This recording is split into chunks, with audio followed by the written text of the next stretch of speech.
कि electric charge होता क्या है। तो बच्चों आपको मैं बता दूं कि इलेक्ट्रिक चार्ज वो प्रॉपर्टी है जो किसी बॉडी पे डेवलप हो जाती है, जिसकी वजह से वो किसी दूसरी बॉडी को अट्रैक्ट करने की पावर डेवलप कर लेता है।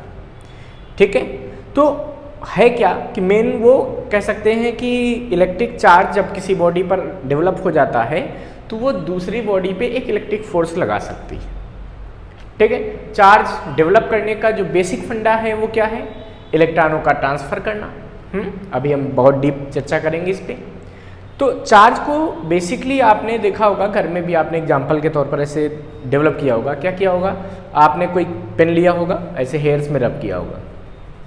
हेयर्स में रब करने के बाद अगर पेपर के छोटे छोटे पीस, बहुत छोटे छोटे पीस हैं या बहुत छोटे छोटे पार्टिकल्स हैं, उनके पास अगर आप ऐसे रब करने के बाद लेके जाएंगे तो ये क्या करता है, उन पीसेस को अट्रैक्ट कर लेता है।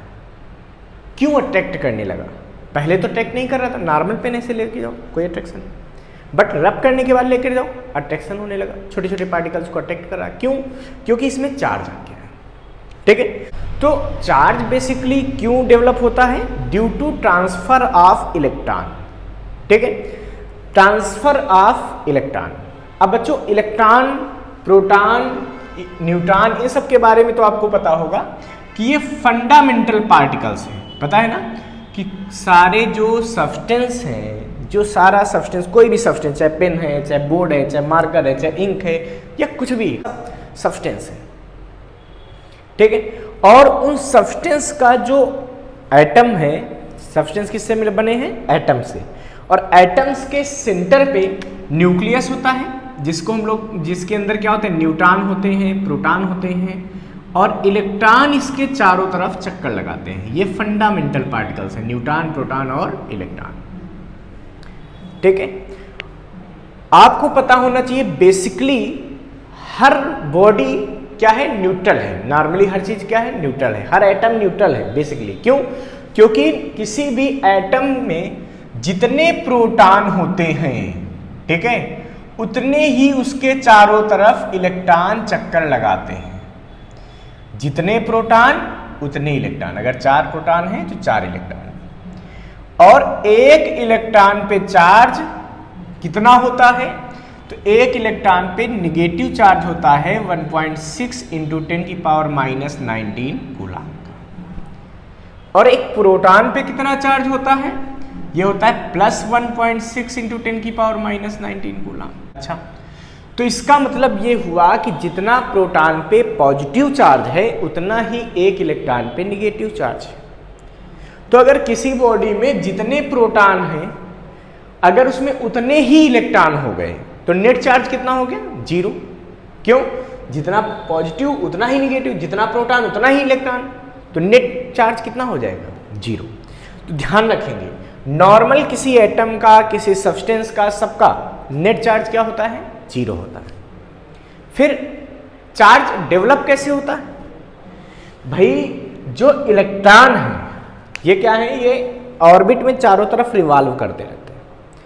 अगर हम कोई ऐसी व्यवस्था कर दें, व्यवस्था का मतलब उसको एनर्जी दे दें इलेक्ट्रॉन को, जिससे कि वो जिस न्यूक्लियस के चारों तरफ घूम रहा है, क्योंकि हमको पता है ना, अगर इलेक्ट्रॉन किसी न्यूक्लियस के चारों तरफ घूम रहे हैं तो क्यों घूम रहे हैं, क्योंकि अंदर है पॉजिटिव चार्ज और इलेक्ट्रॉन के पास है अपना निगेटिव चार्ज, तो प्लस माइनस में होता है बच्चों अट्रैक्शन। और वो अट्रैक्शन फोर्स इलेक्ट्रॉन को घूमने के लिए एक सेंट्रीपिटल फोर्स देता है। मतलब ये हुआ कि बिना सेंट्रीपिटल फोर्स के हमको पता है कि कोई भी ऑब्जेक्ट सर्कुलर मोशन परफॉर्म नहीं कर सकता। अगर कोई भी बॉडी सर्कुलर मोशन करे तो उसको कुछ ना कुछ सेंट्रीपिटल फोर्स मिलता है ना। तो इसी तरीके से जब इलेक्ट्रॉन चारों तरफ घूम रहे न्यूक्लियस के, तो इनको सेंट्रीपिटल फोर्स मिलता है किससे, न्यूक्लियस के पॉजिटिव चार्ज से। तो ऐसे ही सारे इलेक्ट्रॉनों को एक सेंट्रीपिटल फोर्स मिल रहा। बट ये देखा गया कि जो आउटर मोस्ट के इलेक्ट्रॉन हैं, अगर उनको हम इतनी एनर्जी दे दें और तो उस एनर्जी को पाकर इलेक्ट्रॉन बाहर निकल सकते हैं। क्यों, क्योंकि वो अट्रैक्शन फोर्स जो न्यूक्लियस और इलेक्ट्रॉन के बीच लग रहा था उसको ब्रेक कर सकते हैं, तोड़ सकते हो, तोड़ के बाहर चले जाएंगे। बाहर चले जाएंगे, सिंपल सी बात, अगर किसी भी एटम से, मान लो ये एटम आपको दिख रहा है, यहाँ पे 4 प्रोटॉन है और 4 इलेक्ट्रॉन, मान लिया इससे एक इलेक्ट्रॉन चला गया, तो इलेक्ट्रॉन जाएगा तो अपना निगेटिव चार्ज लेकर जाएगा ना भाई, ऐसा तो नहीं निगेटिव वाला चार्ज छोड़कर जाएगा, वो लेकर जाएगा। शुरुआत में इसमें क्या था, जितने प्रोटॉन थे उतने ही इलेक्ट्रॉन थे। मतलब इनिशियली अगर हम बात करें,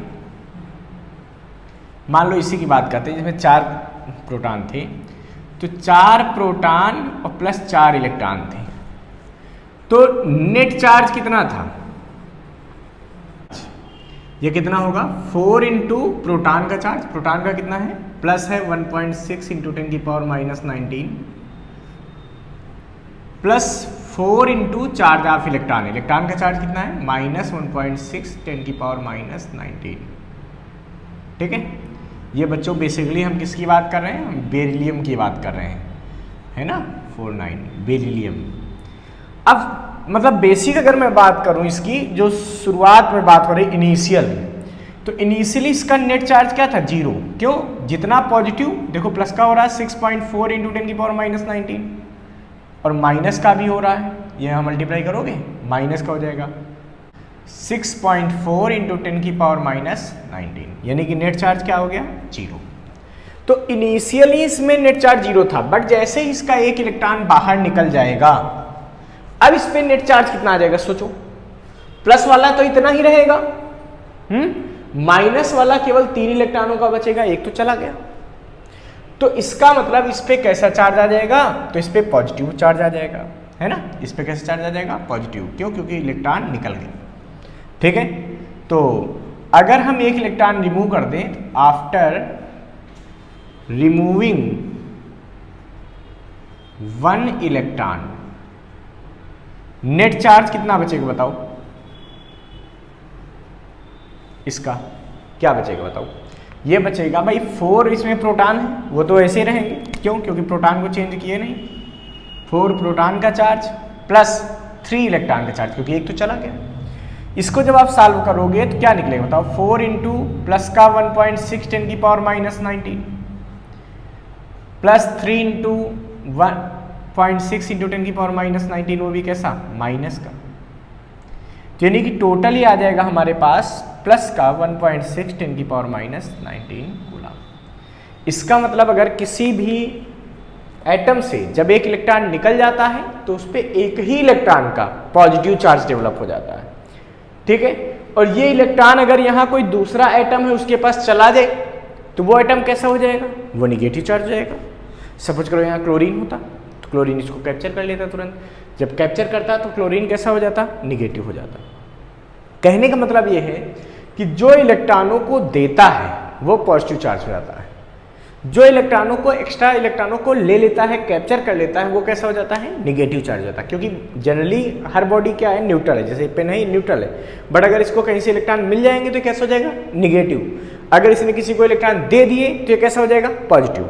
ठीक है, तो पहले हमको ये पता होना चाहिए, मतलब इलेक्ट्रॉनों का जाना मतलब पॉजिटिव चार्ज होना, और इलेक्ट्रॉनों का कहीं से आना, किसी पे अगर एक्स्ट्रा इलेक्ट्रॉन आ जाए, एक्सेस में इलेक्ट्रॉन हो जाए तो वो निगेटिव चार्ज हो जाता है। ठीक है, मतलब हम कह सकते हैं कि excess of electron negative charge की निशानी है। किसकी है, निगेटिव चार्ज। और डिफिशियंसी ऑफ इलेक्ट्रॉन,